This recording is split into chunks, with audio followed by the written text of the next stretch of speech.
March 14th, 15th, Sankranti. Son moves into a new house. What house?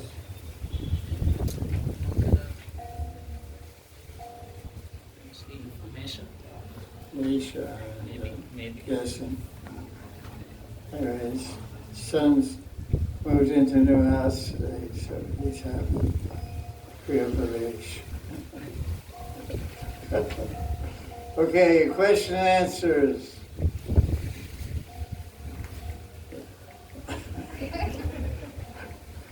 What season is it? I don't know.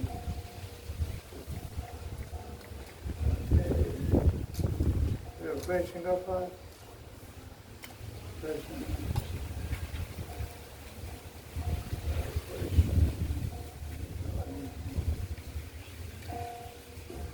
Proceed.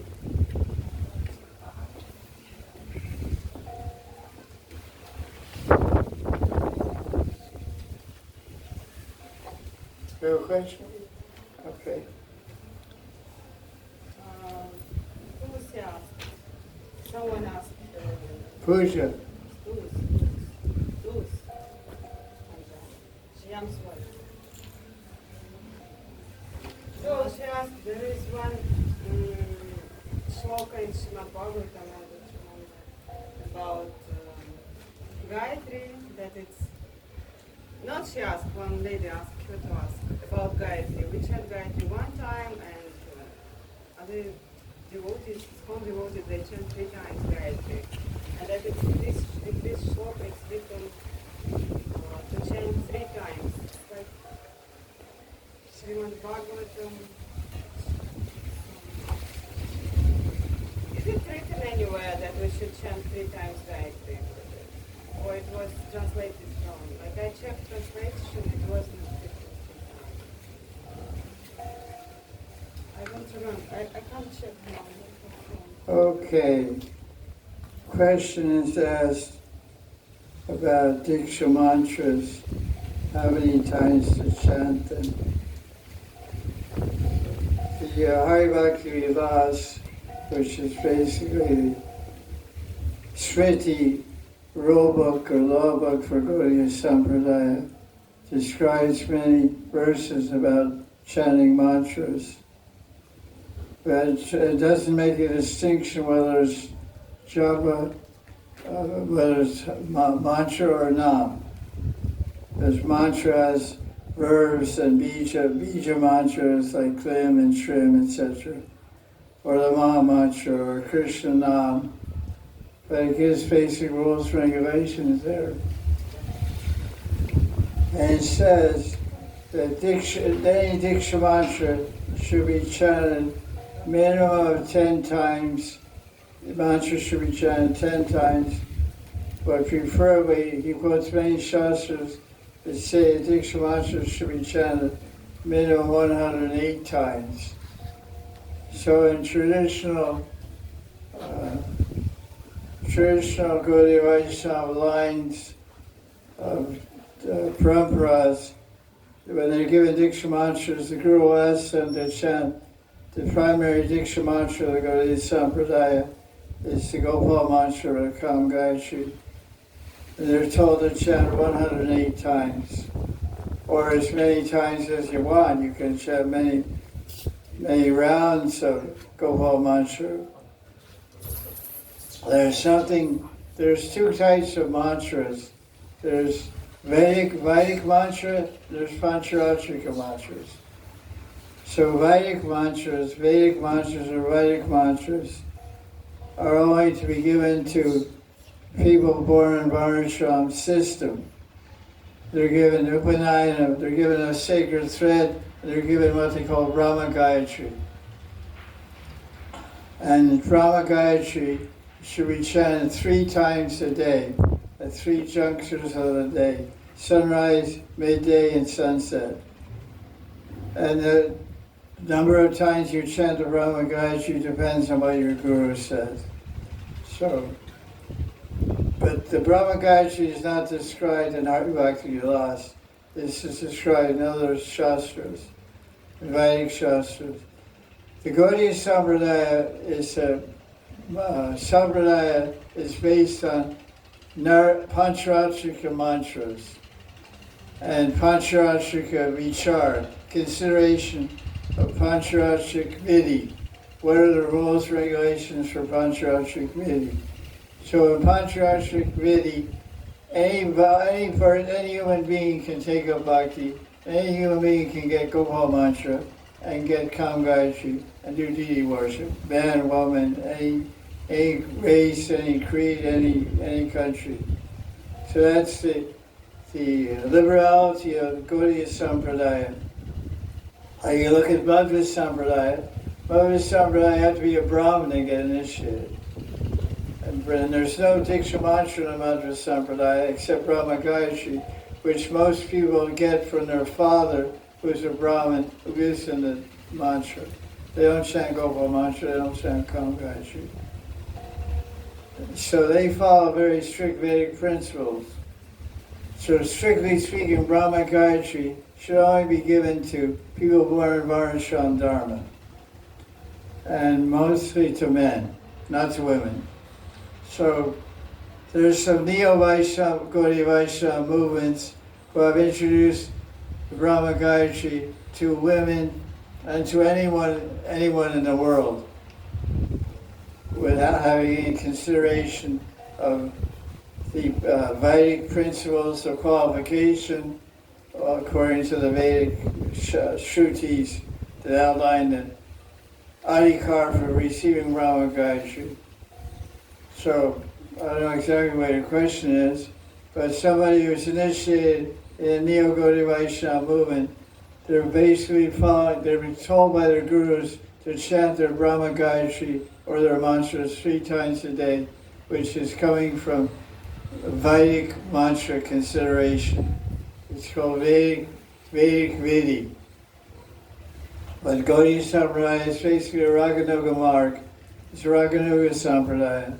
We follow Rag mark because in the sadhana bhakti chapter, where the guru holds sadhana bhakti for the whole Gaudiya Sampradaya, who's carrying out the heart, who's distributing the heart and teachings of Chaitanya Mahaprabhu as Rupa Goswami.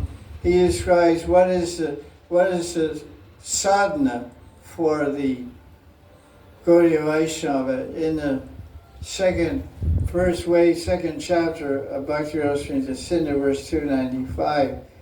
He said we should serve in our Sadhaka and our Siddha. This is the sadhana from the beginning. There's no qualification. Just be a Gaudiya Vaishnava. You should practice this as sadhana.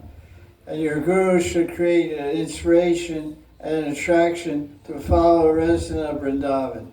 Because the guru, to become a guru, he must be accomplished in Bhakti Bhajan, must have a Sairati, must be fixed in a Sairati with a resident of Vrindavan, most commonly in the Gaudiya Sampradaya, Madhurati, which is like a Gopis and Krishna and amorous love in Vrindavan.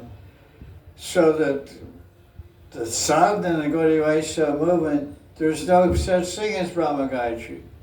There's no Gaudiya Vaishnava chants Brahma Gayatri except in ISKCON and Gaudiya Math. There's millions of Gaudiya Vaishnavas in Assam, in Bengal, in Manipur, in Orissa, and all over India and all over the world, initiating traditional Gaudiya Vaishnavas. They don't have any idea about Brahma Gayatri. So they chant what they call anik. Anik means time once a day. Because the Shastras say Diksha mantras should be chanted once a day. It's called anik. Anik means what is this? It means time, or what does it mean? Morning. Means more. Anik means morning. So generally, it's told that adjustments are made for modern people who are working and whatnot. You have to rush off early to work, say, gurus tell them chant sometime when you come home. But the main rule is should take a bath, have clean clothes, and chant in the morning before you eat or do anything.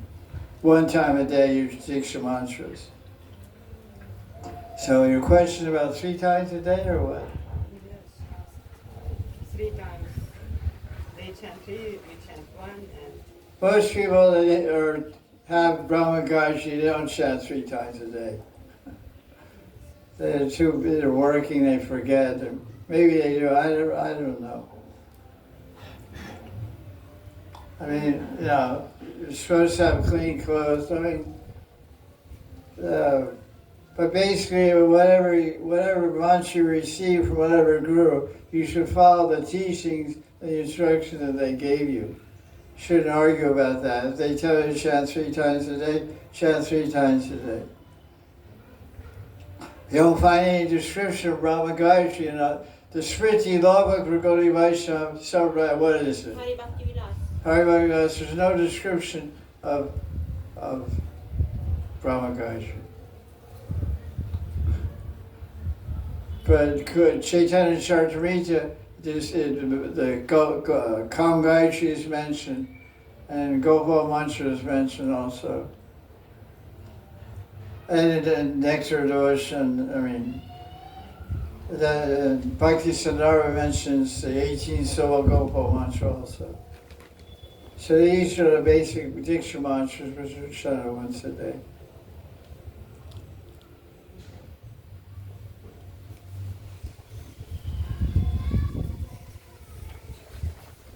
Basically, these are details. The principle is we should chant mantra, we should chant the holy name we should do nam, some type of nam sankirtan. Some people chant Maha Mantra that we know. Some people chant the Radha Krishna Maha Mantra, Nimbarkas. Some people chant Sri Krishna Sharanamama. In the Kali Yuga, it's talked that we should chant, everyone should chant Harinam. That's the basic bhajan for every Vaishnava. Some type of Harinam. And also some type of Diksha mantras for doing puja. Thakurji puja requires Diksha mantras and Bija mantras for offering puja to Thakurji. So every Vaishnava does some type of puja, so they need Diksha. And every Vaishnava does bhajan to attain perfection, which is not bhajan. Every Vaishnava has a guru. So that's a common principle everywhere. Whether you're Vallabha Sampradaya or Nimbark Sampradaya, Radha Vallabha Sampradaya, Swami Haridas Sampradaya, Gaudiya Sampradaya, these are commonalities. Guru, mantra, and Nam. And you study Shastra, usually you study Bhagavad Gita, Bhagavatam, other rasic Shastras by your acharyas. So details, we don't fight about it. People fight about it, but we don't fight about it. Chant, chant, chant, can. Anyway, what else we have? Any other question? What about this Vasudeva Baba, his gang? Vasudeva's mafia. Russian mafia. I like mafia, they're cool. I keep good friends with the mafia.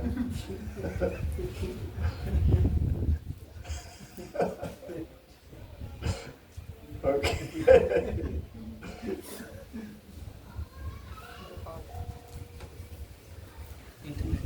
Wow. Internet, okay, internet. Sure. Internet has to say.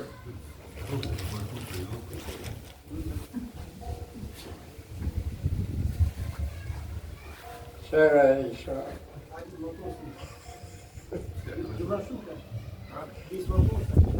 In one class, you said that that for a devotee, Krishna takes over in the heart for the Paramatma. Can you kindly speak more about this? Question is asked that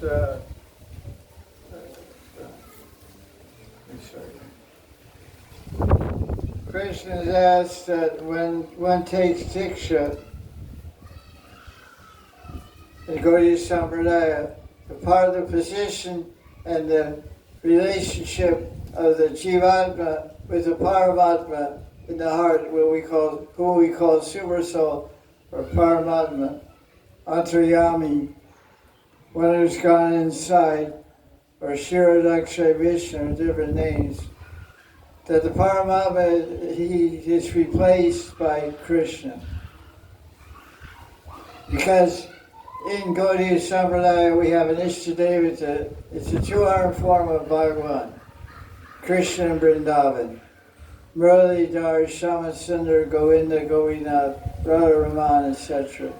So when we meditate, because Krishna's in the heart and the Jiva is in the heart, so we're always supposed to be aware of Krishna in our heart. Yogis meditate on Paramatma, four-arm form of Vishnu. And Ram Bhaktas, they meditate on Ram in the heart. There's a classic story of Hanuman showing Ram in his heart. So you can ask Hanuman, what happened to the Super Soul? Hanuman opened his chest and he didn't see Vishnu, he saw Ram and Sita. So what would Hanuman say? He said, I kicked him out. I kicked out the Super Soul. I got out, he said my heart, I have only one in my heart of my heart of hearts is Ram. So it's the same with the Vaishnava.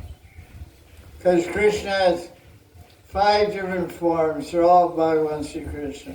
Vaibhav Prakash, Swayam Prakash, Swayam Bhagavan, Paramatma, and all these are different. Murti, the last form of Krishna is Arshamurti. They're all equal Krishna. So the Paramatma, you can see him as Krishna, you can see him as Vishnu, you can see him as Ram. And that's who you will manifest. From your heart, he will come out of your heart. Dhruva, in 4th canto of Bhagavatam, Dhruva meditated on Vishnu in the heart. So who came out of the heart? Vishnu. So, Narad Muni was meditating on Vishnu in the heart. So who came out of the heart? Vishnu. So Radha is meditating on Krishna. So who comes out of her heart? What did you say about Shamasundar, correct. Maybe also Krishna or Hari. Or Very fond of the little black boy with the peacock. Okay, little black boy with a peacock feather. With that. That's more distinguishing.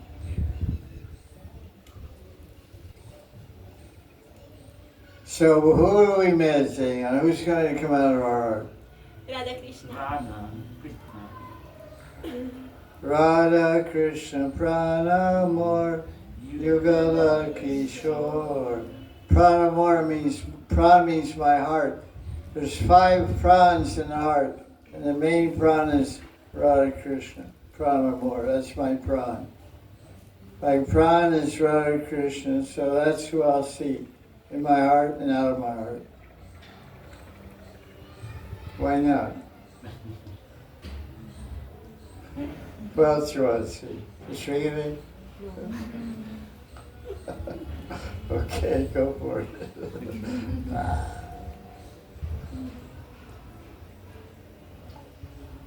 Anything else to that, guys? There's one question here from the Russian Mafia. Okay, Russian Mafia. Let's have it. Но он написал очень много, очень великолепных книг. Но просто вопрос такой, что время идет, и как бы, он тоже сам меняется. Есть ли что-то, что он бы хотел, если была возможность, дополнить, или, может быть, даже изменить из тех произведений, что он написал вообще? So the question is that you have written many wonderful books in the past, and now time has also passed, and you have changed in some ways. So then the question is that if you would go back, is there anything important that you would add, or maybe even take away from your books? So that's the question. What would you say? Thank you. That's a nice question. Thank you. The question is asked, I've written a few books. And I've maybe gone somewhere in the last 50 years. Maybe, and I started writing books in 1988. 1988 I started writing books. So between 1988 and now it's quite a few years. How many? 38 years. So I'm a little different person, to some extent, now and then. So is there any books that I would take out of my selection, or there's a little bit of a personal question you're asking here, so I'm a little shy to answer it, but I'll try to answer it. The thing is, it all goes back to the beginning. Once upon a time, there was a kid. I was serving in America, in ISKCON, for 12 years. From 75 to 87. By 87, I became extremely crazy about Radha and Krishna. And I decided I can't live without Vrindavan, because Vrindavan, Radha and Krishna means Vrindavan. I got that understanding. I came repeatedly to Vrindavan. Oh, someone's going to translate. He doesn't know English. Well, yeah. So why don't you translate? So. Yeah. It's a little bit at a time. Oh, okay. So, Phil, tell what I said so far. Guy's too big. He's dealing down. He's ответит, но он старается. И он говорит, что от 85-го до 75-го, 87-го он был в Исконе, служил интенсивно. А потом в общем, понял, что надо ему только Рада и Кришна, но Рада Кришна смертава, поэтому он решил приехать сюда и дальше, please continue. I will synchronously translate. Okay, thank you. So when I moved to Vrindavan in 1987. And then I moved to Radha Damodar Temple in 1989. And by the influence of Rupa Goswami, and Jiva Goswami and Radha Damodar, I started writing books. First book was about Lord Chaitanya and Jagannath Puri. And so from the first book until the last book, they're all about Madhurya Bhav. Every one of my books is about Madhurya Bhav and Raganuga Bhakti. Every single one. I don't know if anybody figured that out, but because whenever I wrote about Navadvipa, I wrote about Puri, I always wrote from the angle of Madhurya Rati, and always from amorous love of Radha and Krishna, and always trying to create interest and point people towards Ragmarg, worshiping Radha and Krishna in Vrindavan, like a gopi. That's the underlying meditation I had since 1987. So it's not changed. I look a little different, that's all. I look crazy, but I'm consistent. Look at the books I wrote. I mean, appreciate Vrindavan. Madhavotsav, Sardadarshi, 10th Canto, Krishnaga Kumudi, Radha Kunda Mahima Madhuri, Radha Krishna pastimes, Radha Kunda. I'm sold out. Another question? Well, it's just part of his question. Sorry, part of his question is: did you go back and change anything you wrote? And you just redid Bhavana Sangha with your current mind. Okay. Yes. Okay, yeah, you're my second brain, I think. For maybe all my brain. Okay, would I change anything? Yeah, the gentleman is asking a question, why I change anything. One thing is, I printed a book in, I don't know when, Bhavana Sarasangra, 2004 or something like that. I don't know when, it's a long time ago. That's close. Was 25. Something like Last year. No, Bhavana Sarasangra was Just the original one. So anyway, I printed books about Krishna's Leela. Classic books, Madan Mahotsav, Krishna Kamudi, Bhavana Sarasangra, like that. Other ones. And I always wrote in past tense. I don't know. Like Krishna walked into the forest, Krishna played his flute. So I reprinted a book. I reprinted one book called Bhavana Sarasangra, which is about Astakaya Leela of Radha and Krishna. And over the last 5 or 6 years, or longer than that, I realized that Leela is Nitya. Krishna Leela is eternal, so it should be put in present tense. It's now time. So when you read it, then you feel you're right there. Krishna's playing the flute.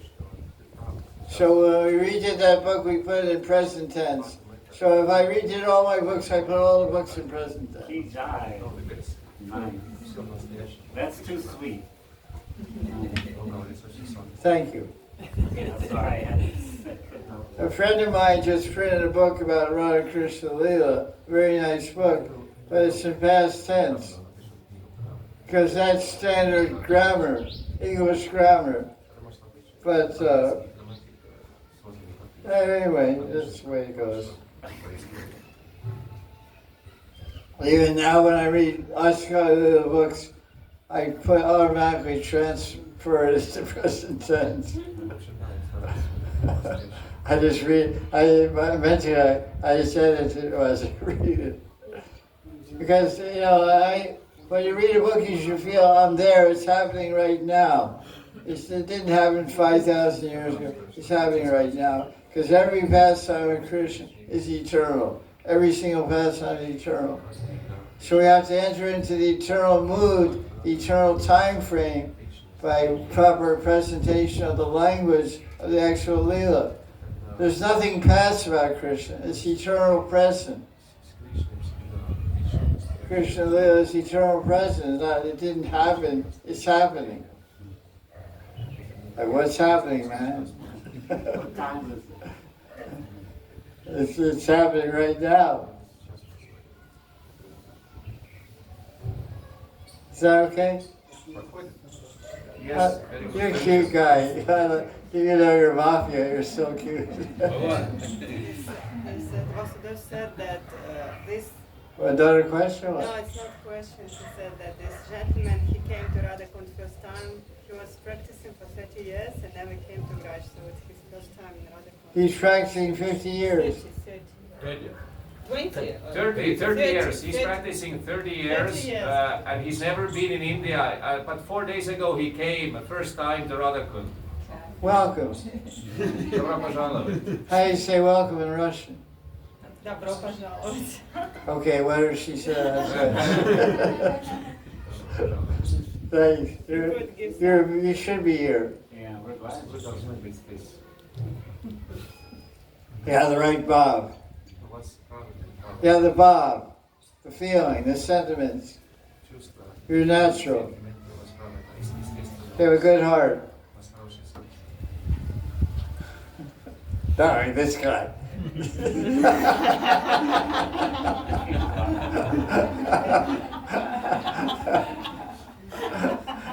Vasudev. They'll hide you back here. You're hiding. Okay.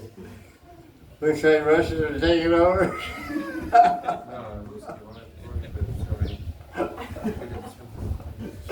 Called it some support, huh?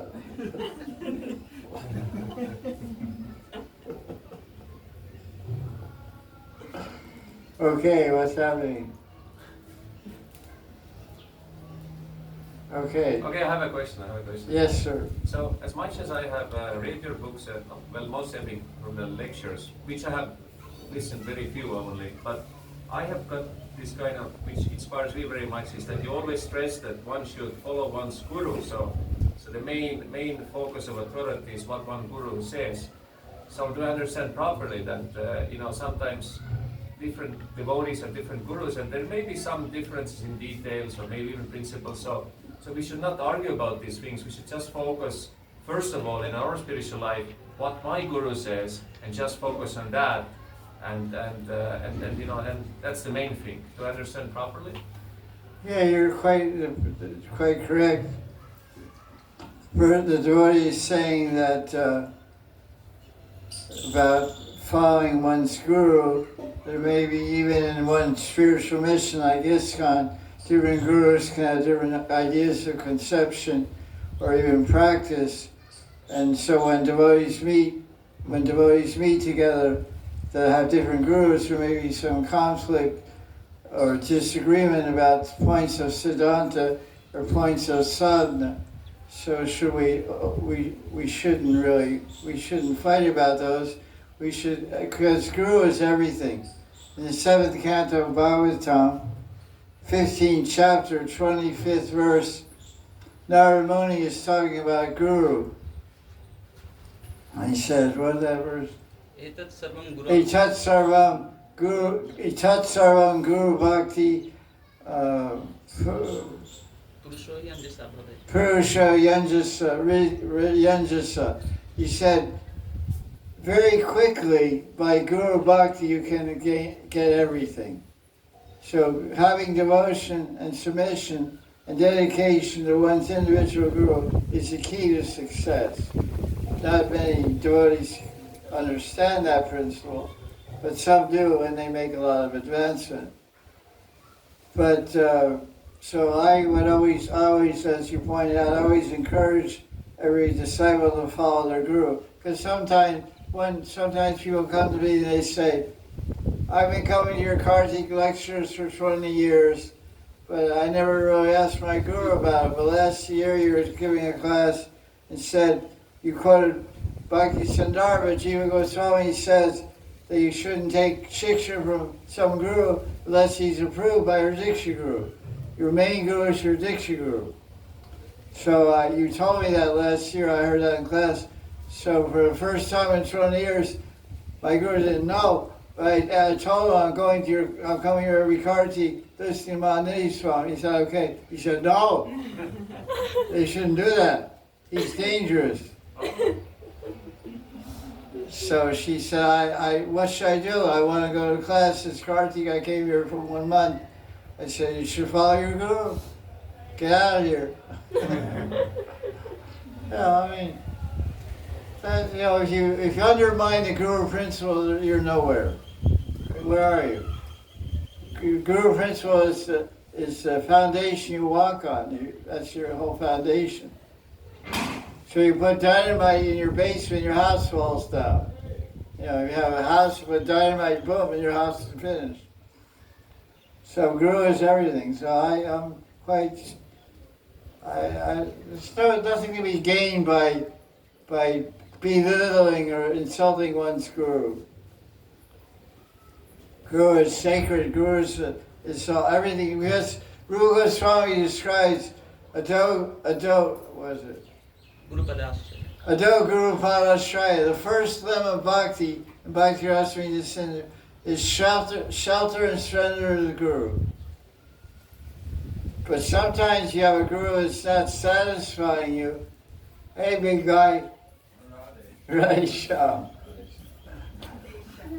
Brother Pranger.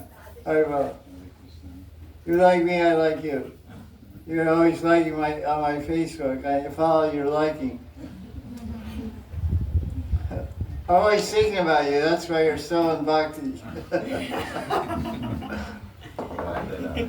Thank you. Stay out, Radhe. I'm not neglecting you. So, the thing is, there's guru and there's faith. Guru and shraddha. Both things are required. But if your guru doesn't nourish and keep your faith developing, that becomes a problem. So sometimes you have to change your guru also. And there's facility for that in the Gaudiya Sampradaya. There's conditions and circumstances where you have to leave one guru and move on to another guru. So that's all explained in Bhakti Sandarbha, Mahabharata, and other shastras. So guru, sometimes you have to leave one guru and take another guru. But that's a very serious decision which should be done with proper shastric understanding and guidance, and also talking to your guru and discussing. I met one person recently, is initiated by a very good person in ISKCON, a very good spiritual master. And the devotee asked their guru about Siddha Pranali, that they're very interested in this following Brijvasi and all these things. And can you give me Siddha Pranali? And the guru said, we don't have that facility, and Prabhupada didn't give us that. We don't have that in our mission. So he said, what to do? What should I do? And surprisingly, the guru, who was also a GBC in ISKCON, he said,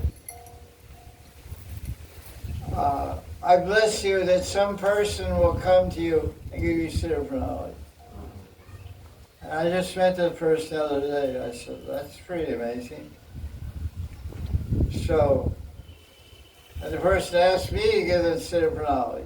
I said, I won't do that. I have regard for your guru. I'm not going to be that person. I don't want to get in the middle of all that stuff, you know.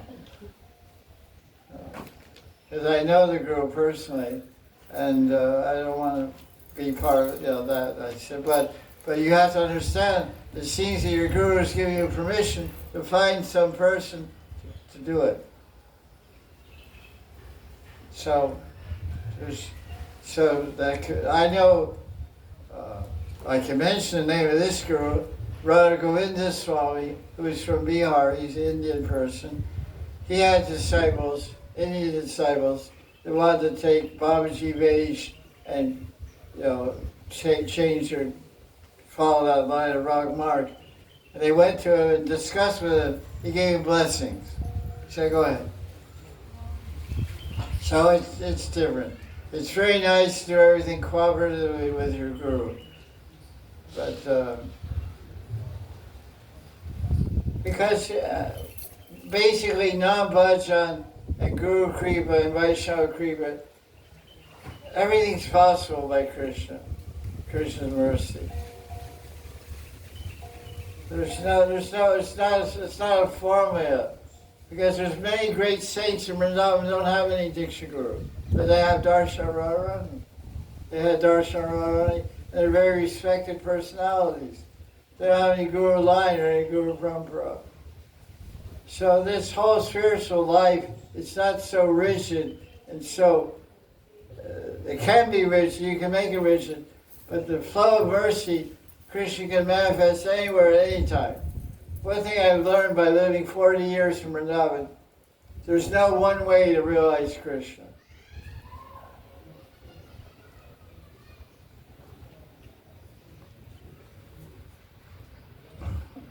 Yeah, you have your way? Okay, that's good. But there's thousands of ways. I mean, there's a verse, 3rd Canto Bhagavatam, 15th chapter, 14th verse. Look that up. That's the Vasanti. And there's different commentaries on this verse by many acharyas. And Madhvacharya, Madhva Sampradaya, wrote a commentary on this verse. We were just hearing that the other day. This is the verse. 3rd Canto Bhagavatam, 15th chapter, 14th verse. Vasanti yatra purusha sarve vaikuntha murtiye ye nimitena dharman aradayan harim. So this verse says, and Jiva Goswami comments on this verse also in Priti Sandarbha. He says, and Bhadvacharya also says, Krishna, there's unlimited spiritual bodies in the spiritual world. Unlimited spiritual bodies. And with each one, and Krishna or Vishnu will give one of those spiritual bodies to a perfected soul, one who attains perfection in their bhajan. And with that spiritual body, that Krishna will create a separate spiritual world to engage in, take seva for that liberated soul. So to put it simply, for every liberated soul, there's one form of Krishna and one spiritual world. This is the commentary of Madhvacharya and Jiva Goswami in Priti Siddhartha. It's clear what I said? You understand? You translate to your friends. For every, you say we're one Jiva. We're practicing bhakti, sadhana. We attain prema. We leave this world, we go to the spiritual world, we get a siddhya is already there. Krishna will give us a siddhya. And he'll create a spiritual dimension where he'll be there with all his associates and we'll be there with our guru. Our own individual spiritual world. For every jiva. That's free, unlimited. So you don't have to worry about it. You don't like some god brother, it doesn't matter. For some god sister, I don't like it. The guru will manifest all different forms to be whatever you say in their own spiritual world. You see it many times, disciples say, I like the guru, but I don't like the god brothers. I don't like the god sisters. I like to be in the spiritual world with my guru, but not any of these other guys. Okay, I'll be like that. You have it. Just like now, you have your own deity in your temple. Nobody else has your deity. It's your temple is your spiritual world. Your guru's there, your guru's picture is there. Your god sister's not there. Your god brother's not there. Get out of here, man. On your phone, you have a picture of your guru, not your god sister. You have a dartboard with your god sister. Darts, yeah.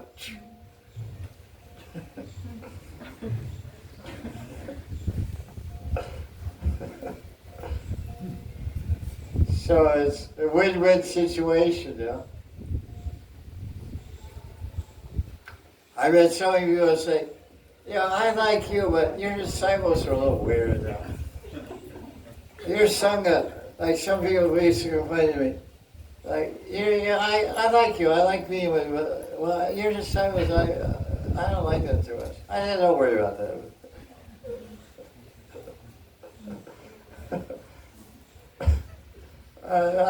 It's like, some people are potatoes. Potato. What's the quality of potato? Can go with any subject. They mix it with any subject. But some devotees for Kerala. Some disciples are Kerala. They don't mix with anything. They don't mix with anything. But the cook uses all of them, The cook. So I'm the cook. I have some Kerala. I have some potatoes. The Kerala, keep it separate. Kerala, potato. So you can figure out what your potato disciple or Kerala disciple or a hot chili. Hot pepper. Red chili, green chili. They're all there in the kitchen, and the cook uses everything. But he keeps the chili there, the Kerala there. Potato everywhere, potato. Potato dal, potato sabji, potato salad, potato everywhere, potato.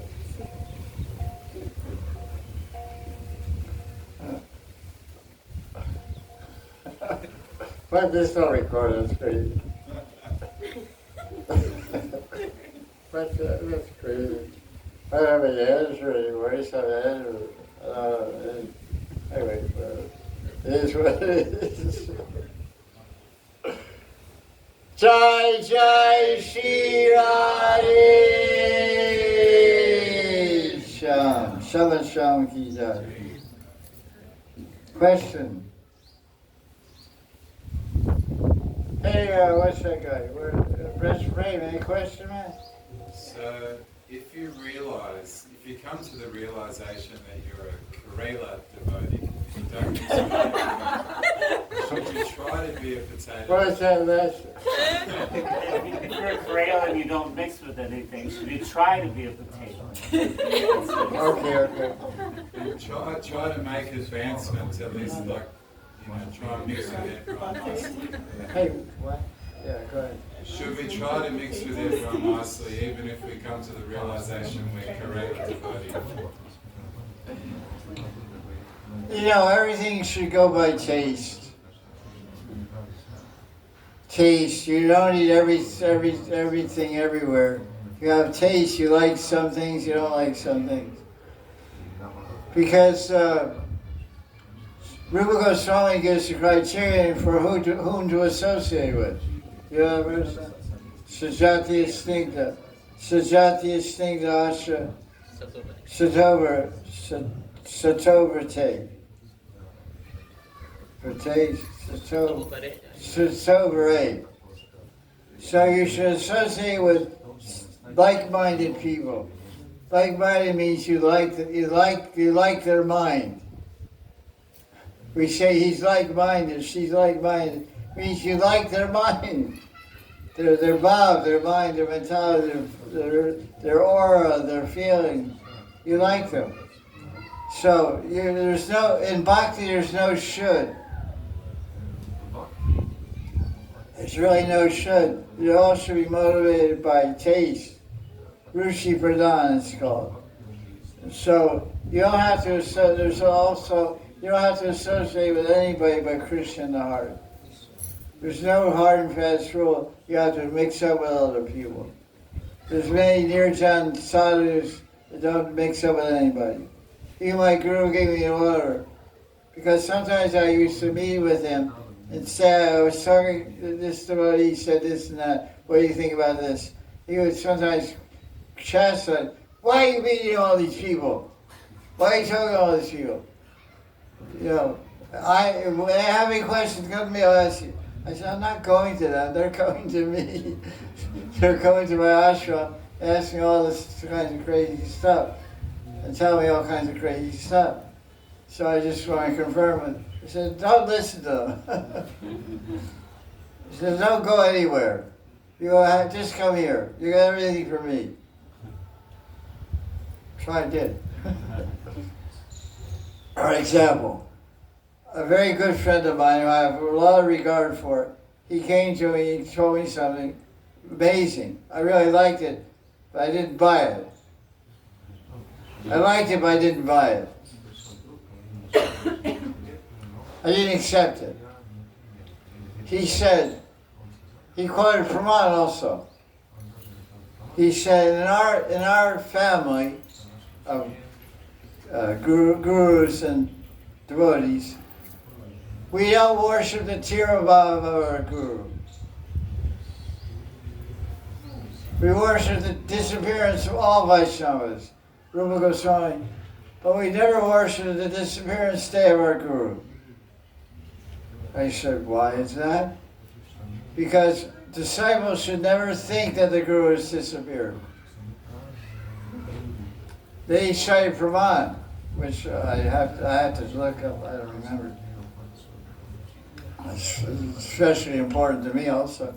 He said Chaitanya Bhagavat describes the Avirbhav celebration of Madhvacharya by Advaita Prabhu. Advaita Prabhu's guru is Madhvacharya, and it's described in Chaitanya Bhagavat. I haven't read it, but he told me. I haven't remembered where I read it, but I don't remember. That Advaita after the disappearance, Madhvacharya disappeared. Madhavendra Puri, I made a mistake. Madhavendra Puri, thank you. after his disappearance, it's described that Waita had a very elaborate celebration to honor and worship the Tirobhav of his guru. The appearance of his guru. The only description of the worship of Guru by someone in the Gaudiya Sampradaya is in Chaitanya Bhagavat of Waita Prabhu worshipping the appearance day of Madhavendra Puri in Shantipur. So this Babaji told me that shows the Brahman there should only worship the appearance day, not the disappearance day. So I listened respectfully, but I didn't agree with him. Because I personally was with my guru and we worshiped his guru's disappearance day. And then after the disappearance of my guru, his senior disciple has also worshipped the disappearance day of my guru every year. So this is a unique, special thing of one family of devotees and gurus in Vrindavan. They only worship the appearance day. So he's following his guru doing that, but I'm not going to do that because my guru didn't do that. Jaya Prema Dana, we worship disappearance. Generally, we worship disappearance of Hari Vaisnava. So that's a new thing I heard. So that's what it means living in Vrindavan. You're always hearing something new. So you have to run everything new you hear by your guru. Back to your point. You have to, your a boat is anchored, has an anchor. So it doesn't float away in the current. Has an anchor. So an anchor for a disciple is the guru. The guru shiksha, the guru kripa. Otherwise he floats away. Wind comes and blows him this way, that way. Wave comes and blows him this way. So always anchor. What did my guru say? What did my guru do? I follow my guru. This is perfection. So the best association is guru and shastra. So you have lots of shastra and you have your guru. If you can find good association, go for it. Otherwise, stay crowd. Don't become potato. You're not the only Kerala. What did you say? I said he's not the only Kerala, so that's okay. You mix with other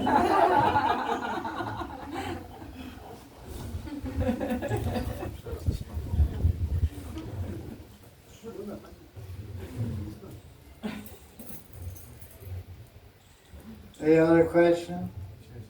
Baba, Krishna Baba. Yeah, this is kind of the reverse of what you were talking about. If you get your own spiritual world, you don't have to worry about the people you don't like. But what about the people you do like? You'll never see them again? No, that's honest, you know. It makes the friendship a little tragic if it's over when you do. The question is asked that since every liberated soul, there's one form of Krishna for every liberated soul, one spiritual dimension, one we call Parakasta, or dimension, where all the leelas go on with that person. Usually it's the whole line of gurus, guru sakhis, or gurus, and all the entourage of Krishna and Radharani are there. So the question is asked, what if you have friends, devotees that you want to see in the spiritual world? One quality of a liberated soul, which is described in Chandogya Upanishad, which is also mentioned in Baladevi Bhushan's Govinda Bhattacharya commentary, describes the characteristics of liberated souls. So one characteristic of a liberated soul is Satya Sankalpa and Yadrichaya. Yadrichaya and Satya Sankalpa, which means whatever you want, whatever you will, whatever you want to happen will happen. So if you're in your spiritual, let's say, parakasta with your Guru Saki, you want to meet somebody from away to Parivar, you just say that, they'll be there. Because the liberated soul has unlimited power like that. Sadhya Sankalpa, Yadrichya, whatever, Yadrichya means whatever you will, like free will you can say. Unlimited free will. Because it's all transcendental dimension, it's all spiritual sky. There's no limitation of time or space in the transcendental realm. Krishna opened his mouth to Yashoda, and she saw the whole universe in his mouth. So how's that possible? Because anything's possible.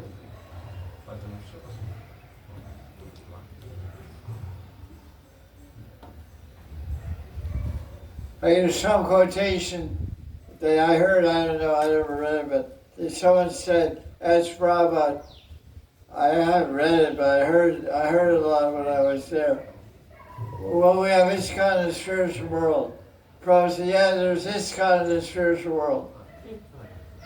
I don't know. I heard that. You ever heard that? It's a pretty common thing.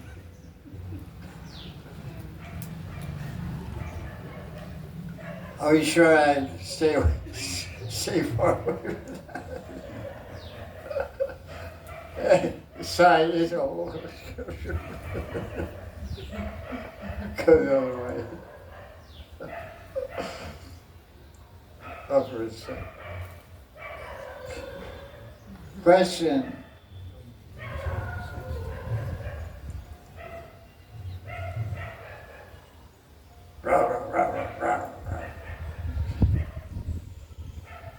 He has a question there.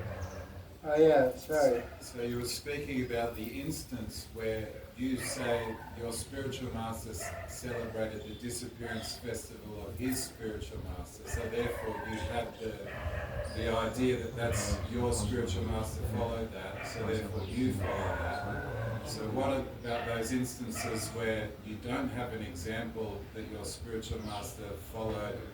For example, he did Bharshan Parikrama on a Wednesday or something like that, for example. Do you know what I mean? Like, you have the example, so therefore you follow. So what if you don't have the example? What do you do in that instance? I got a little interrupted with the dog. You're talking about, let me see if I understood your question. You were talking about if you don't have an example of anything, or only hear about it. What were you asking? Just particularly, so for example, from your spiritual master for the disappearance. Yeah, I know, I got all that stuff. You have the example, so what about other things? Other things? Yeah, so other things may come up where you don't have the example from your spiritual master, so what do you do in that situation? Okay, that's a good question. If you don't have a particular example of how to behave or how to move or make a decision in a particular situation, you can't recall any guidance or any example from behavior of your guru to solve your dilemma or make a decision or do a particular activity. You don't have any example to recall or to remember from your guru what you do. Because basically, gurus are supposed to behave according to the teaching of Shastra. So Shastra and Guru are one. So if you don't have the Guru, you have Shastra or someone who represents the Guru. The Guru has advanced disciples that can represent the Guru's viewpoint. Like for example, I was with my Guru off and on for 30 years, but my godbrother Hari Katha was with him all the time for 40 years, or 35 years. So if I have any question about what Guru Dev did, I ask Hari Katha. Just like ISKCON, there's very senior devotees that were with Prabhupada can tell exactly what Prabhupada did, and that they wrote biographies about all that also. So you can understand how to move from Shastra or senior governors also. They were close to your Guru. They represent him. Basically, Shastra is the ultimate guide. Krishna says in Gita 16:24, Tasmat Shastra Pramana. Shastra is the Brahman. He talks all about Guru in chapter 4, when the final teachings, at the end of the book, he's saying everything should be based on Shastra. 16:23 and 16:24, all about Shastra. So you read the Shastra, you can understand everything.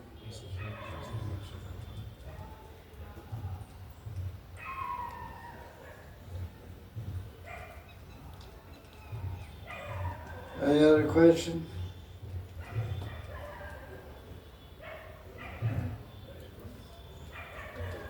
In the book Day of Tulsi Manjari, we see that Tulsi Manjari is praying for seva, like for example for this Kajal seva. She is praying for this seva, and then after Lalita give this seva to her.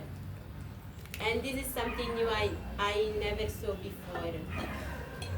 Because I saw just that devotee in Sadhakadeya was praying for seva and then getting the seva in Siddhadeya. But here we see that in Siddhadeya she is praying for seva and then she gets the seva from our senior Saki. So, What's your question? is possible, that Manjaris pray for seva to the Sakis and is like we in Sadhakadeya we pray for seva in Siddhadeya, but also in Siddhadeya we continue to pray for seva to senior Sakis. Because it's first time that I see. Yeah, well, you're talking about this new book. Yes. Yeah, that's the point. That's why when my god sisters looked at the book and said, no, thank you. So the question is asked, in Nitya do Manjaris pray to the Astasakis to do a particular service? I don't believe it's like that. Because there's this kind of example of praying for seva is done from the viewpoint of a sadhaka. It's called Lalasa Mai. And Prarthana by Narottam Das Thakur, he describes different types of prayers. One's called Samprarthana, and there's Bodhika, Dainya Bodhika, Samprarthana, Siddhi Lalasa. There's different categories of prayers. So one is called Siddhi Lalasa, which means hankering for perfection. What's the example of that? Radha Krishna Pranamar is an example of Siddhi Lalasa. I'm talking about Prarthana. When I brush your hair, when I do this. So this is in Sadhaka Vesh, in Sadhguru, we're praying for a seva. That the Sakya will give us seva or train us in seva. And when we go to Krishna's Leela, Bhama Vrindavan Leela, Prakat Leela, after attaining prema, then the Sakis will teach us different things. And that's revealed in Stavali by Raghunath Das Goswami. That before the Sakis enter the Leela, they're trained in different sevas. Also, Bhaktivinoda Thakur, in his book, songbook, collection of songs called Gita Mala, he describes how he takes birth and gets trained and meets Ananga Manjari and all this, Rupa Manjari, etc. So that goes on before you enter Nitya Lila. Before you enter Nitya Lila, in Uppercut Vrindavan, there's training by Sakis. Radharani teaches poetry, teaches Manjaris how to write dramas and write poetry. Vishaka teaches singing and joking. All that training goes on in Prakat Lila. But in the context of Astakata Lila, we don't find any praying like that. Yes. You're already doing all seva, you're already qualified to do all seva. Just an eye blink or a thought or a feeling, they'll do say automatically. They'll say, oh, Lita, please, can I do something? That's why there's some limitation to that presentation. Yes. When I see something strange, I ask. Yeah, that's strange. Anyway, it's nice. It's a sincere attempt.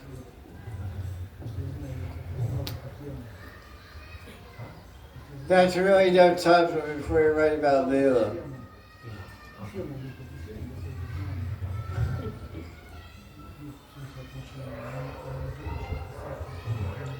Okay, well, let's try.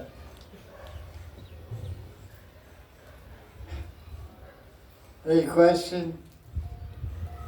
You Russian guys?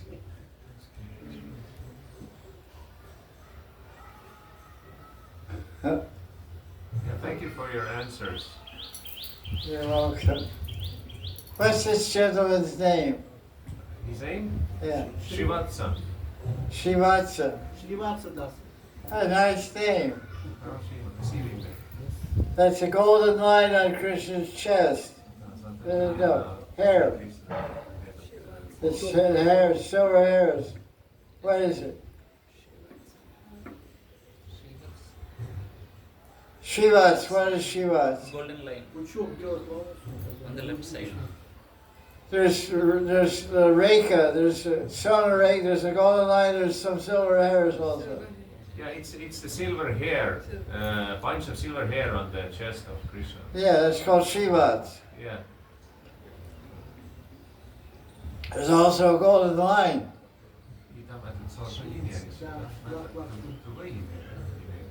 It's the mark of Lakshmi.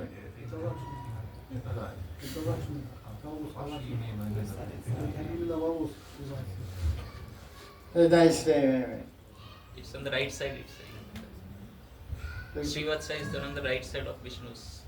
Oh yeah, of course. Shivats is on the right side. Because the left side is the golden line. Because female is always on the left side. Shakti is always on the left. Because the left side of man is weak. Unless he's left-handed. Left side of man is weak, so he gets strength from Shakti. Shaktivan. The right side of woman is weak. I don't know, I don't want to find out. Dug me out with either hand. I don't want to fight about it.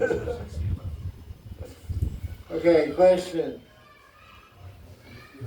Baba. Yeah, about a couple weeks ago, a foreign devotee showed me a couple-minute video. He had put in the AI and asked AI to have a video of Radha telling a Manjari how much she appreciated her. And he started playing the video, and it was painful to hear this. And I told him, I go, I don't know if this is good because the Manjari's not really interested in all this praise. So was this the right attitude response? It was really hard to hear Radha praising a Manjari like this, for me. Yeah, he's going crazy. It was like painful. Dancing cats. Yeah, exactly. That's It was really freaky. He must have watched him really good. You did a pretty good impersonation. That's pretty good. Thank you. I didn't pay anything. I got free entertainment. I don't know what to say. That's okay too. I can always say no comment. I mean, I was like, AI, what is AI? AI means awfully imaginative. AI, A for awful. Awfully I imaginative. He's going to take over everything. Next Sunday will be AI class. Or a robot. I'm not coming. Oh, okay. I want you. Oh, thank you.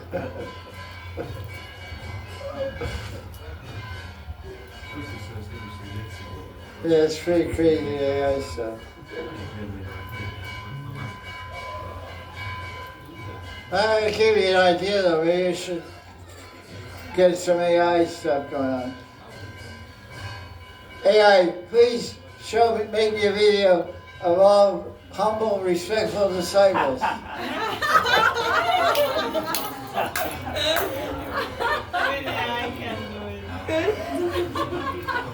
You might change your attitude about it after that. It's like, oh, this is nice.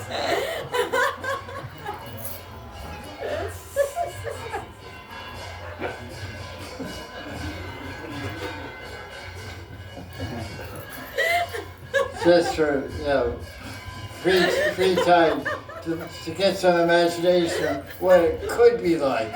What it might be some future millennium or something.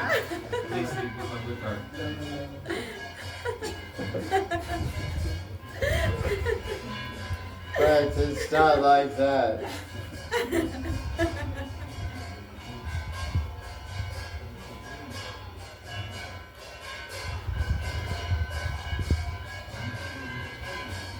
Yeah. The desire, like in society, in relationship, we always want that someone love us. It can be between man and woman, and friendship everywhere. But is it selfish to desire that someone love us? Because actually, person should love Radha Krishna and Guru and not personally you or someone. Is it selfish to desire that the person love you and give you attention more than actually Radha Krishna and forget even about Radha Krishna maybe? Question is asked, is for a devotee. For devotee. For a devotee is it okay if a devotee wants to be loved and appreciated, or should the devotee just concentrate on trying to love and serve Krishna and see how Krishna reciprocates and extends his love and appreciate and shows how to try to perceive and experience how Krishna individually loves and appreciates that individual devotee without that. So question, I guess, is it okay for a devotee to desire love and appreciation from someone besides Krishna?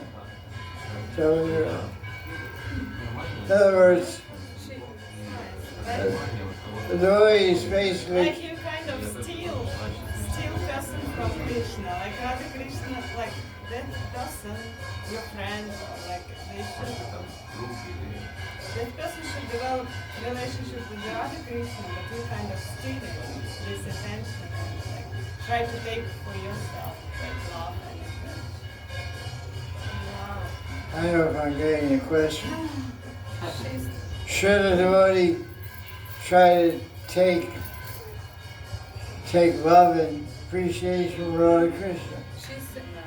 She's saying, like, is it alright if I demand affection and love from a friend or a husband, and is it selfish because that person should be investing their love and affection in Krishna and Radha's service? That's it.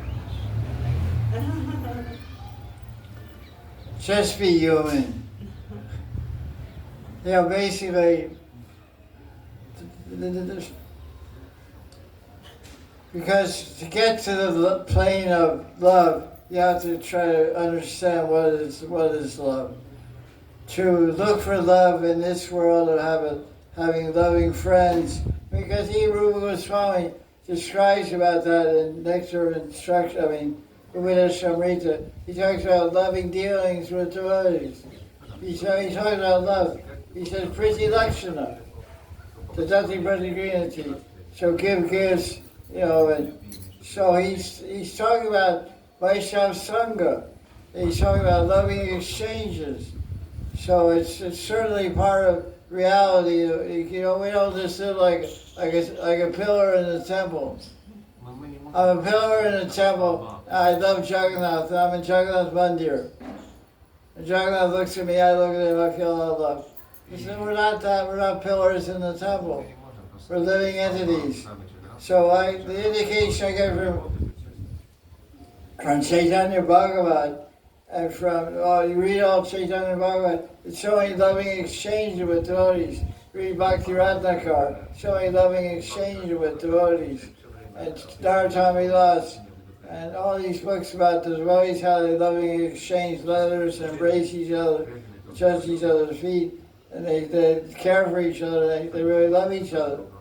So I think that we practice loving devotees and loving each other to develop the idea and feelings of love, so we qualify to enter the kingdom of prema. That's natural, because seva means love. So the jiva's nature is made of love. Jivarasvara Krishna Nityadas. Dasatva, serving one means loving one. You can't love without serving, you can't serve without loving. So love your god sister, love your god brothers, love your guru. Serve them, they serve you, you serve each other. You feel good, you feel happy. Then you go, we should create the spiritual world right here. And then all we do is we just step out of this body, and step into our siddha, and continue the same vibration, the same feeling. All the bad stuff is left behind. Because all the bad stuff is in our soul body. The soul body is destroyed at liberation. So we have a pure spiritual body, which is made of Ladni Shakti and Samvit Shakti. Siddhya. So it's just, in the spiritual, everything is moved by prema. Prema is moving everything. There's no envy, competition, greed. There's no dirt there. It's all light and love. Happiness and joy and fun and play.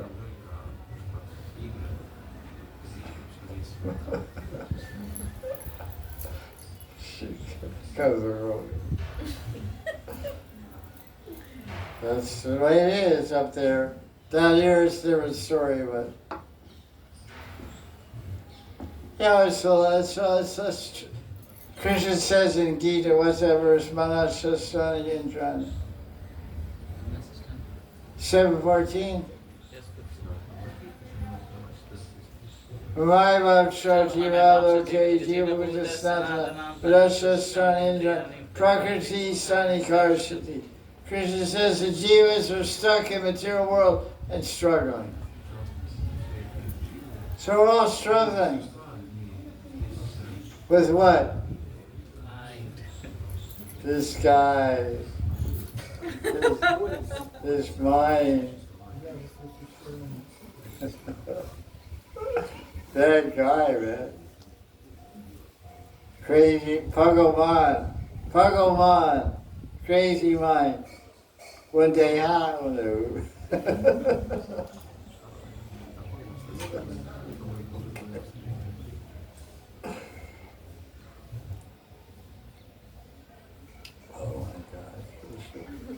Where are we going here? I don't know.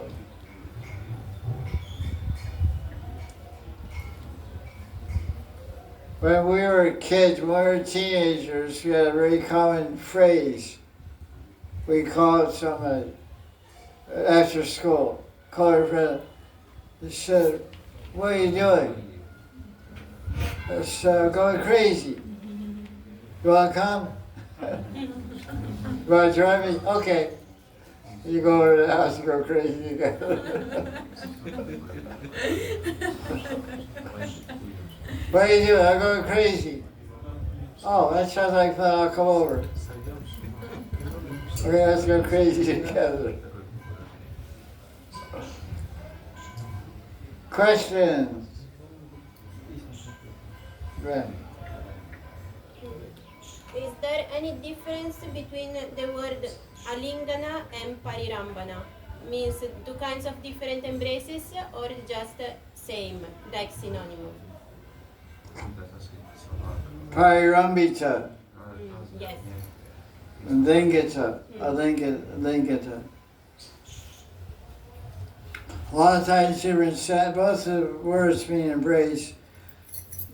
Parirambita is more complete. And it depends on the meter of the Sanskrit poetry.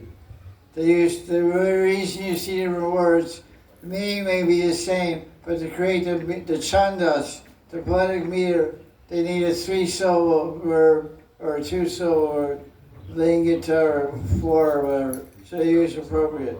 It's all about music. It's about music and meter and music and balance and cadence. You know, language is pretty complicated stuff. There's cadence, there's meter, there's balance, there's sound, everything, movements. Like in Sanskrit poetry, there's different names. So one is called, the type of poem is, it's like the walking of a tiger. It's called Shardula Vikridita. Shardula Vikridita means this poetic meter, if you know how to say it right, it sounds like walking of a tiger. Another is like gliding of a swan. Another, it's all different kinds. So that when pundits sing it, it sounds like walking tiger.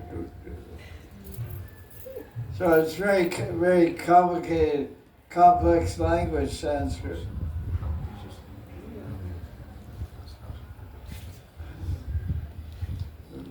Amazing stuff.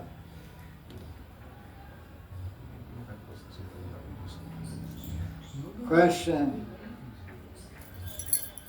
Yeah, okay, Snail, what's going on? I get very attached very easily, and then I get joy. For instance, I'm very attached to my friend, and if I go to the temple with her, then I'm all hoo-ha, laughing, giggling, having so much fun. And when she's not with me, I miss her so much, and I can't enjoy, and I'm just shanti and quiet.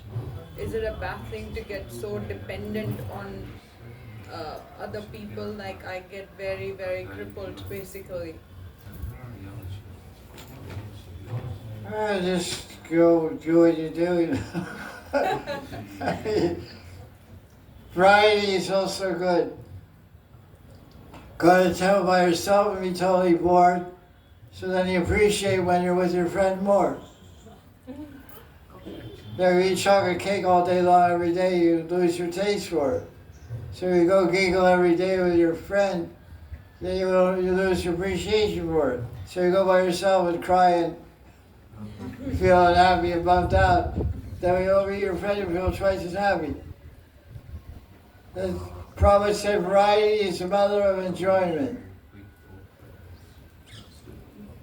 So you want to really enjoy it, be a guru. You know, all kinds of disciples are all kinds of crazy. All kinds of different emotions and feelings and ideas and, things that really, wow, what's going on now?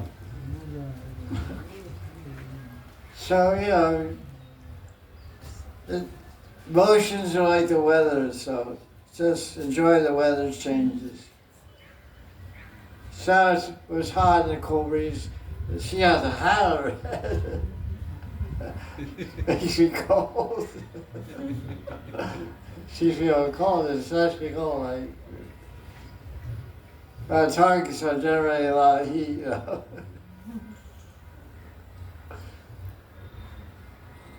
So, like, Haridas this morning, so it's really cold, and I got a blanket. He's on the red and see me outside. Fresh, nice weather, actually. Hey, question? You're pretty smart. Why you ask a question? Huh? You're smart. Why don't they ask more questions? Yeah, ask some questions. Well, let me think of a question. Well, that's the main question, and you gave a perfect answer. So I'm just happy that my friend, my good friend, is here. And but any more questions? Any more questions? I don't know. It all seems very clear to me. So How many years you're doing bhakti in this life? 21. 21. 21, yes. A long time. What do you want to achieve in life? What do I want to achieve in life? In devotional life? Devotional life. Well, those ideals that Chaitanya Mahaprabhu is speaking about and Srila Prabhupada is speaking about, you know, pure love for Radha and Krishna in Vrindavan. That's nice. Yeah, what else is there to desire? So, That's- Take the top answer. What to say? Okay, let me ask you another question. What's your name? my name is Leela Shukadas. Leela Shukadas. That's a nice name. Leela Shuk. So, Leela Shukji, if Krishna appears to you right now, he says to you, Leela Shuk, I'll take you to Goloka Vrindavan right now. What kind of sadhya do you want? And what kind of sthairati, what kind of mood of love do you want to serve me? You want to serve me like a servant, like a mother, like a father, like a wife, like a lover, like a servant or Radharani? What's your idea? What kind of sadhya should I give you? Well, yeah, that's a good question. Well, I would answer in a way that I would like to assist the girlfriends of Radharani, like Lalita, especially. Okay, you're in the right place. Jaya Jaya Sri Radhe. So, and yeah, that's all. That's great. That's perfect. Okay. Thank you. Do you read English? Huh? Do you read English? Read English? Yeah. Sure, of course I read. I have a new book. I'll give it to you after class. Okay, well, wonderful. Bhakti. Thank you. Okay. Thanks for your answer. I like it. Thank you so much. I pray your wish becomes fulfilled. Thank you so much. Thank you. That's a great. This is my good fortune. Thank you. Okay, well, you got another question? Yes, good. It's there. I got some. How to get mercy from Radharani? What? How to get mercy from Radharani? Question is asked, how to get mercy from Radharani.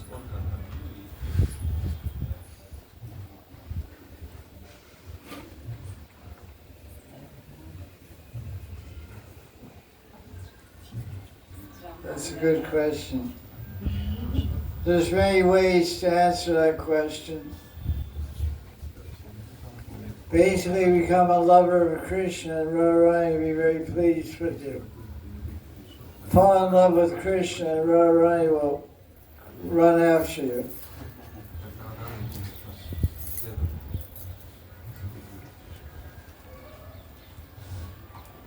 When Prabhupada was a young child living in Calcutta, his father, Gaur Mohan Dey, was often inviting sadhus and saintly persons into his house and giving them donations and giving them some food.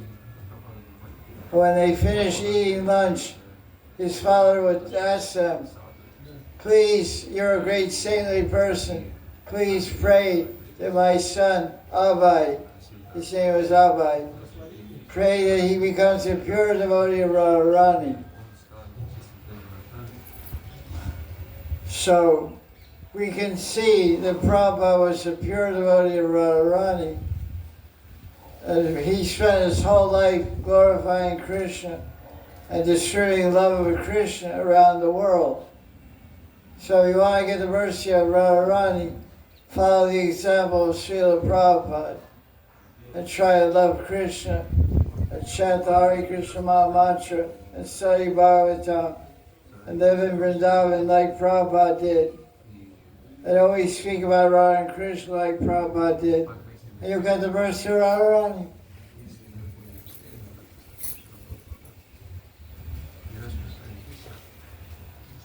Prabhupada was very fond of speaking to Radharani. Prabhupada would often speak to Radharani and say, "Oh Radharani, please tell about me to your Krishna." It's a famous quotation of Prabhupada. Prabhupada would often speak to Radharani when he lived around Damodar Mandir. Because Prabhupada is a Brijvasi. He's a Gopi of Radharani. So he was saying, "Oh Radharani, please tell about me to Krishna. Please tell about me to your Krishna." Because Radharani controls Krishna. So Prabhupada taught the best way to get the mercy of Radharani. Live in Vrindavan, chant Hare Krishna, study Bhagavatam, and chant Radhe, Radhe, Radhe, Radhe, Radhe. Prabhupada also said in one place, he said, "I came from Vrindavan. In Vrindavan, everyone greets each other by saying Radhe, Radhe." One time I was in Radha Damodar Temple, a memory just came to my mind. It's 1991. I don't know if you guys were born then. 1991. And Satsang Maharaj came to visit me. I took sannyas for Satsang Maharaj in 1985. This is 1991. And he knocked on the door of the kitchen. I was staying in the kitchen in Radha Damodar Mandir. A Prabhupada's room is called the kitchen, where Prabhupada ate his prasad. And somebody knocked on the door. So I was inside the room. I said, "Radhe, Radhe." I didn't say who I said. I said, "Radhe, Radhe." And so the person said, "Hare Krishna." They opened the door and walked in. It was Satsang Maharaj, as always. And he was smiling. And he said, "You reminded me when you said Radhe, Radhe, because I visited Prabhupada once when he was staying in Radha Damodar. And I don't know what year, 75 probably. Probably came in 72 and stayed in Radha Damodar. But he came in 74, 75. He came to visit the ruins of Radha Damodar during the opening of the Krishna Balaram temple. At that time, Satsang went down to visit him at Radha Damodar, and he asked, "Where's Prabhupada?" He said, "He's in the kitchen." When Satsang knocked on the kitchen door, Prabhupada said, "Radhe, Radhe." So when I said Radhe, Radhe, it reminded Satsang Maharaj of that time many years before that. So I just remember that. So when Prabhupada lived in Vrindavan, he always greeted everyone by saying Radhe, Radhe. Jaya Jaya Sri Radhe. But after ISKCON, it's Hari Krishna.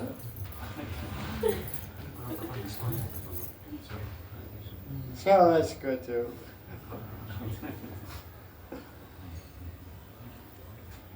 Okay. Because I feel I've got the mercy of Radharani, but I only got the mercy because of Prabhupada. So that's why I have to mention Prabhupada in answering this question. Because you're asking me how I get the mercy of, or how to get the mercy of Radharani. So that implies that maybe I have an idea, I have gotten some. Or maybe, I hope so. So if I have any mercy, I hope I do, I feel I do, it's because of Prabhupada. So I can't answer that question without mentioning Prabhupada and the glories of Prabhupada.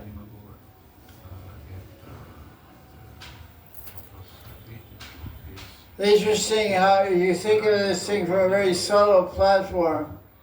Prabhupada wrote a poem when he got to Boston. He got to Boston in 1965 in September or so on a boat, Jaladuta. He wrote a poem there. And he talks about dancing. And he says in that poem, he said, Krishna, somehow you brought me to this place far away from Vrindavan, this Lechabhumi, this American country of America. So I have to speak about your glories. So please make me dance, make me dance, make me dance according to your wish. So you have to think about this, because the best dancer is Gandharvika Radharani. So Prabhupada, even when he arrived in America, he was remembering Radharani dancing. Because no one can dance like Radharani. Krishna plays the flute and Radharani dances. So Prabhupada was in the mood of Radharani when he got to Boston. That's my perception. So he's saying, Krishna make me dance, because that's what Radharani says. Krishna play the flute and I'll dance. This is an esoteric explanation of Prabhupada's arrival in Boston. That's how I see it. He said, oh Krishna. He didn't say, oh Radharani. He said, oh Krishna, make me dance. That means he's remembering Radharani. Because Radharani is the biggest preacher. What's the proof? Gauranga Mahaprabhu. Because he took the Bhav of Radharani. The Bhav of Radharani is Karuna Bhav, compassion of Radharani. And the Prema of Radharani. The Karuna Bhav and the Prema of Radharani, and gave it to everyone. But he danced also. Like a madman. Like a madman.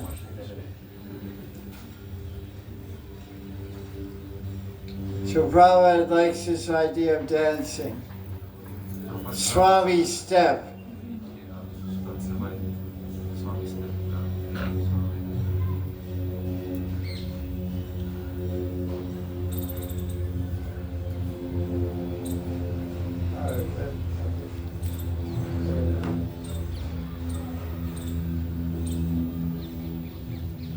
Hey, you have a question?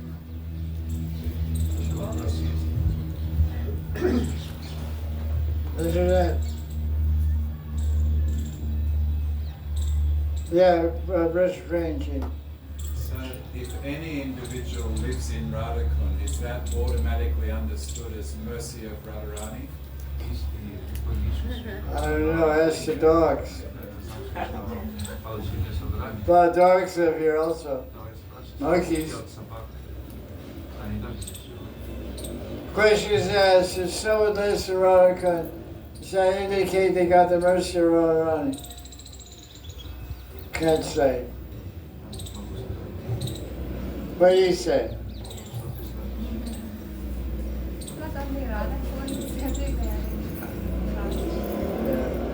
Nice answer. When do I answer the question? Question is asked, if you live in Radha Kunda, does that mean you got the mercy of Radharani? You can say yes, but you can also make it a little bigger picture. Because one person said, if you live anywhere in Vrindavan, it means you have the mercy of Radharani. Because she's Vrindavaneshwari. People that live in Vrindavan, they say there's two governments. There's two governments in Vrindavan. Two governments controlling. One is the government of India. The other is called Radha Sarkar. Radha Sarkar means the government of Radharani. So all of Braj Mandal is Radha Sarkar. It's her government. Radha Vrindavaneshwari Radharani ki. Jai. So you live anywhere in Vrindavan, means Radharani is allowing you to live there.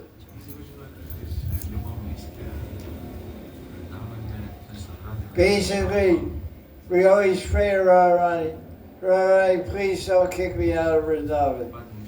This is the most famous prayer in Vrindavan. But I lived in Vrindavan for 15 years or so. 87 to 2002. I was always praying to Radharani, please don't kick me out of Vrindavan. So now I'm praying, please don't kick me out of Radharani. Because, it's her place. One thing I can say, she's really tolerant.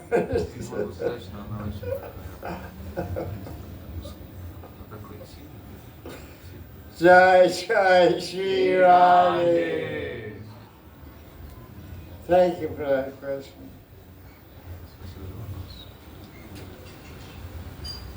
Okay, well, so is there a question? Yes. Go ahead. How to feel close with Radha Kunda when we are not there, especially in Bali? What's the question? How to feel close with Radha Kunda when we are not there? How to feel close to Radha Kunda for Bali? Bali, forget about Radha Kunda. Eat all those huge mangoes and papayas, coconuts, ride all those perfect surfing waves. I see on the internet all the time waves from Bali. I want to go there. Nice beaches, nice people. Forget about Radha Kunda and Bali, man. You have two choices. You can live in Swargaloka or Radha Kunda. Say in Bali you're in Swargaloka, come to Radha Kunda you're in Goloka.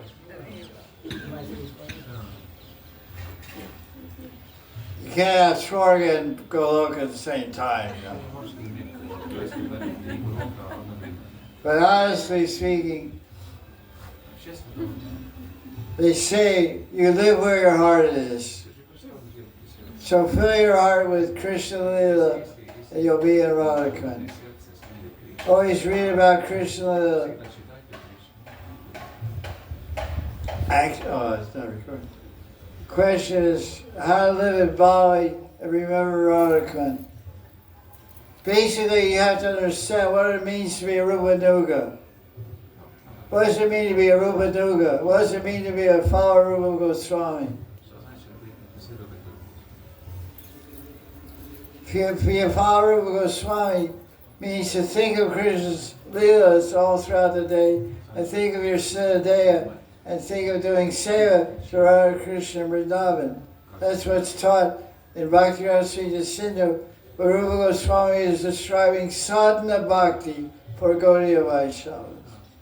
Seva Sagrubena Sirubena Chatri. Everywhere when they talk about sadhana bhakti, when Chaitanya and Chaitanya Charitamrita describes his son Goswami, Raghunath Das Goswami, Rupa Goswami, he says, what is Gaudiya Vaishnavism? What does it mean to be a Gaudiya Vaishnava? Be to chant Hare Krishna, get a pure mind, and you should meditate on your spiritual body and serve Hare Krishna in your mind. It is. This is a sadhana. This is a sadhana. Hear, chant, and remember. This is in the Sadhana Bhakti chapter of Bhakti-rasa Sindhu. There's Sadhana Bhakti chapter, there's Bhava Bhakti, there's Prema Bhakti. So sadhana, if I'm a Gaudiya Vaishnava, I should be doing this sadhana. So I'm living in Bali, that's great, you're a lucky guy, lucky girl. Beautiful place, healthy place. But you should live in your mind in Vrindavan and Radha Kunda, and your Siddhanta and serve Radha Krishna. There's no adhikar, there's no qualification but desire. To have a desire to have a Siddhanta, think of a Siddhanta and serve Radha Krishna. And Krishna will arrange for that to become manifest in one way or the other. People don't really have any idea what is the sadhana, the proper sadhana for a Gaudiya Vaishnava. The Gaudiya Vaishnavas have all these books about Leela, because they're supposed to meditate on Leela and think about Siddhanta and follow Rupa Mandri and Rati Mandri. That's it. Fill our day with Leela. Chant the holy name and think of Leela and think of a Siddhanta and do Seva on Krishna. That means Gaudiya Vaishnava. Anything else is just some way to spend time or satisfy missionary motives. Missions have motives, selling books, etc. Puja, that's all part of mission. That's okay. What is the basic sadhana for a Gaudiya Vaishnava?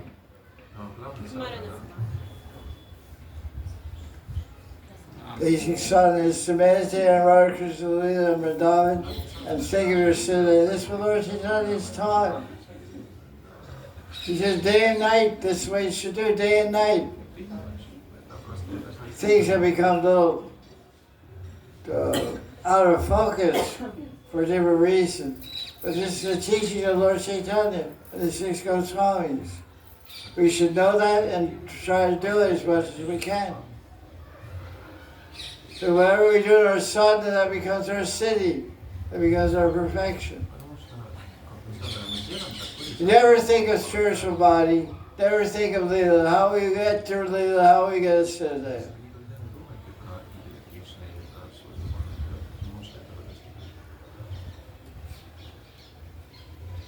You know, when Chaitanya Charity, you know, when Bhakti everywhere says, think of your Siddhanta, think of Leela.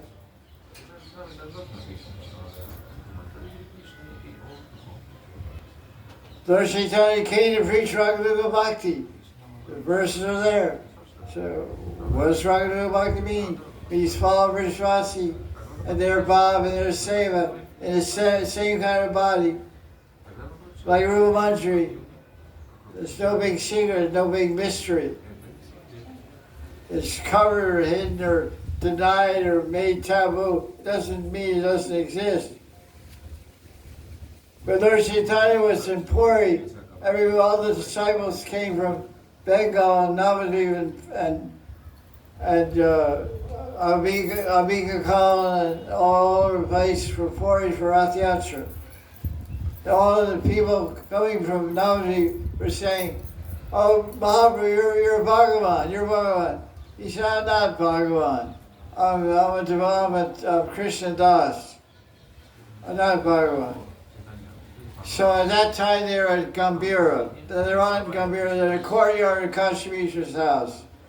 Everybody was on the way to have darshan Jagannath in the temple. So Srivas Thakur just came from Navadvip. He put his hands up like this. The sun was shining. It was about 11 o'clock in the morning. They're on the way to the temple. And Srivas Thakur put his hands up. Lord Chaitanya said, "What are you doing?" He said, "I'm blocking the sunshine." "What do you mean you're not blocking? The sunshine's everywhere. I'm trying to block out the sunshine." Lord Chaitanya said, "That's impossible." So then Srivas said, "Yeah, it's also impossible to block out that to deny that you're Bhagavan.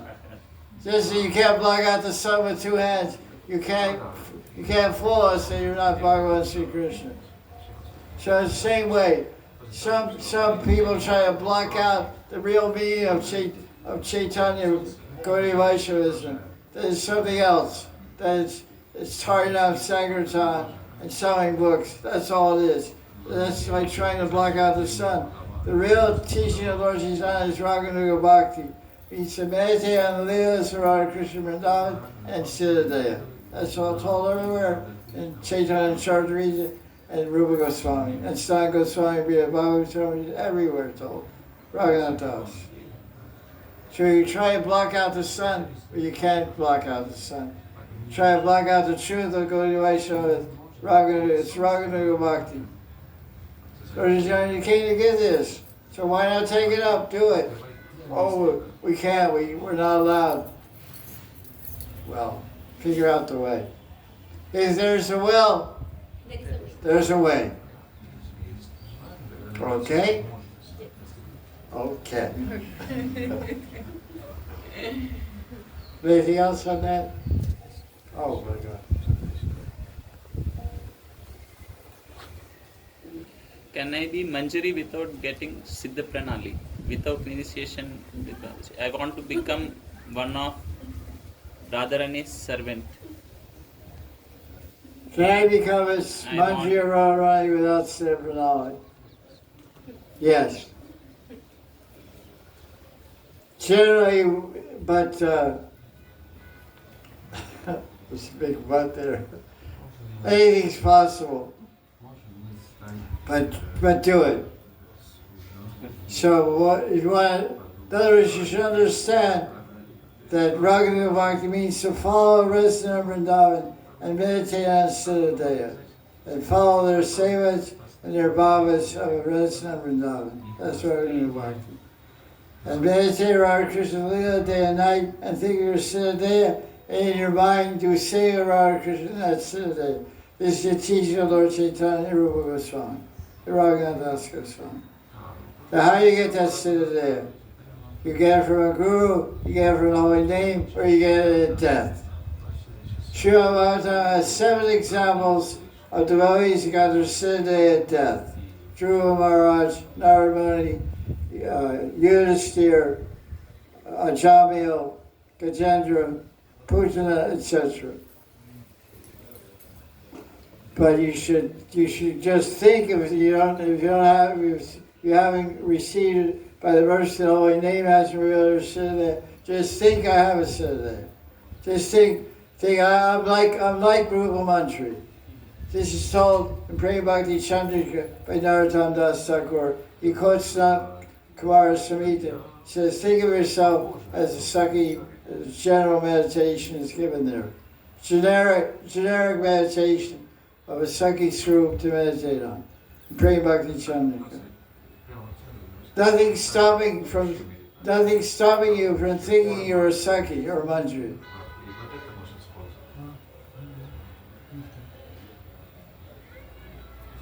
If you have desire, how do you get the desire to think like this? By associating with a Ragmark devotee.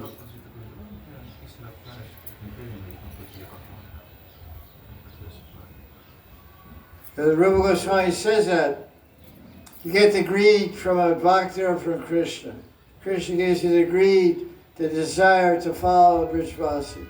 Directly from Krishna or from a devotee of Krishna.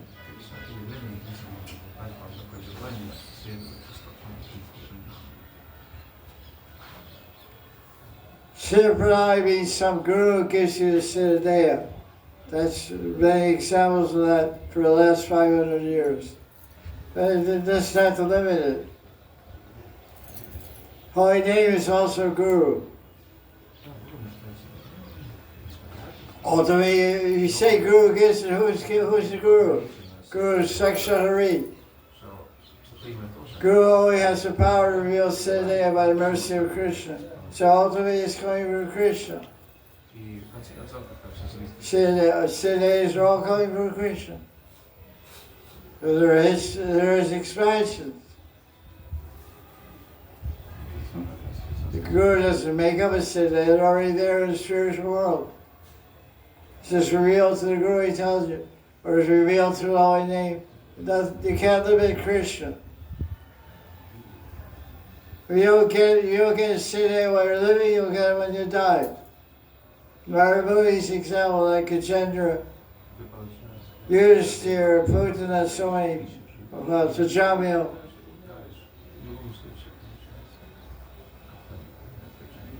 Any other questions on that?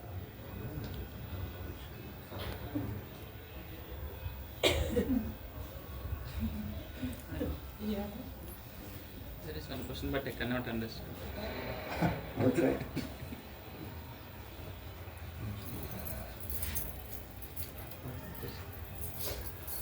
He asked if you can get your darshan in Bali. Okay, what's she saying? This person asked if he can get your darshan in Bali. If you Can could, you travel to Bali and give them your picture? Somebody's asking, can I travel to Bali? Only if you give me a surfboard.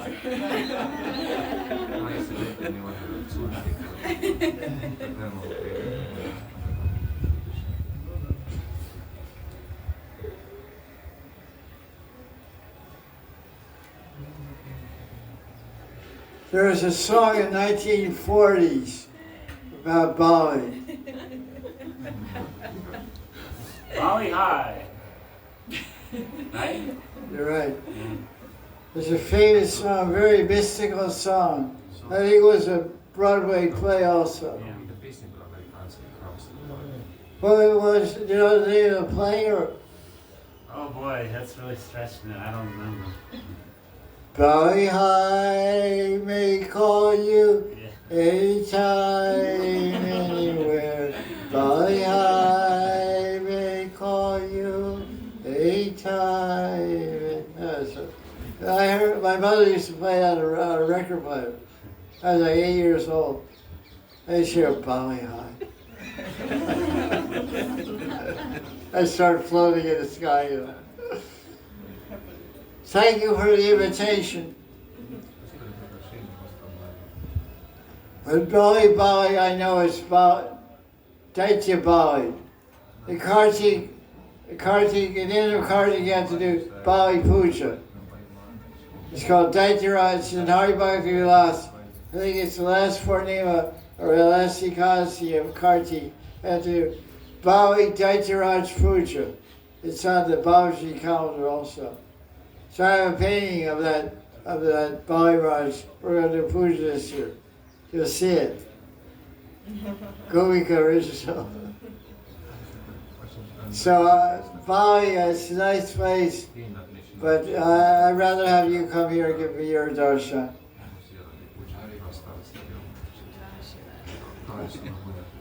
Anything else?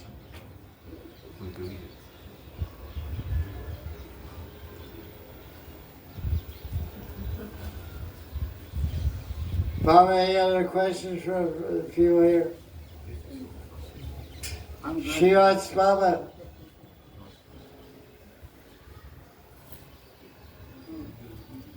Bhavati.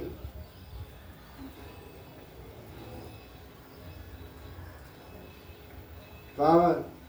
So you was explaining about imagining your stairati. So literally, does that mean you can literally choose any seva you want and imagine that and then engage in that activity? The question is about stairati.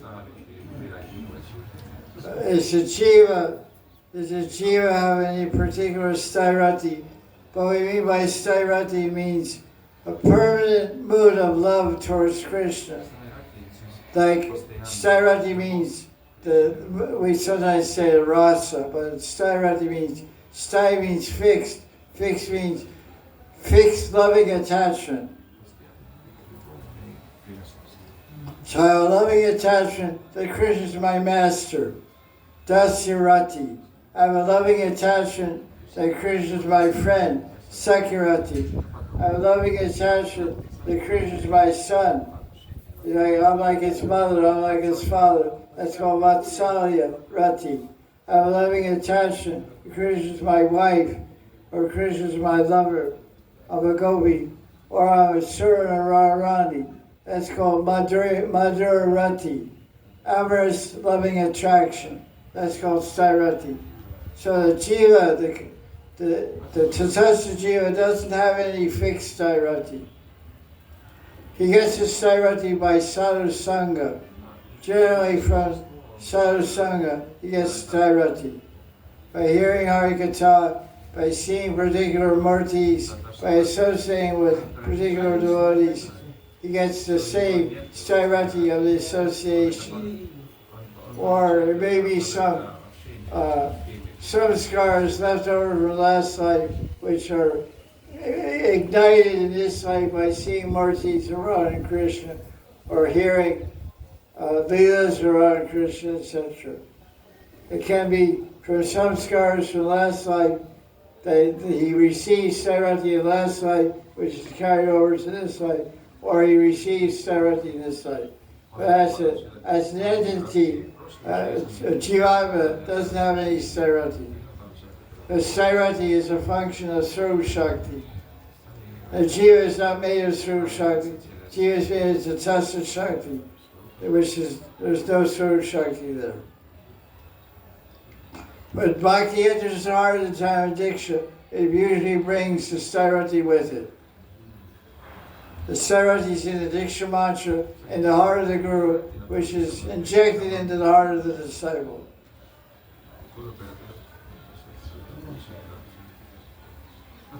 So a red object makes crystal look red. So the crystal is Tatastha Jiva, and the red object is the heart of the Guru. So the heart of the Guru is dark blue. Sham. So he makes a lot of people blue, black and blue. Beats him up. No.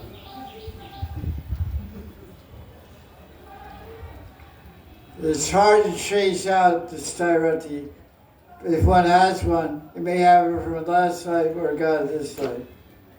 Generally, when you ask people how you want to love Krishna, they don't have any idea. Most people don't have any idea. No inclination, no samskara, no proclivity, no inclination, nothing. It's called praktana, ananika, or praktana. From last life, praktana or ananika, new from this life. I asked many people, how you want to serve Krishna? Generally, they have no idea. They say, I want to go to the spiritual world to serve. No specific idea. I think I'm done. That's it. Jaya Jaya Sri Radhe. First time.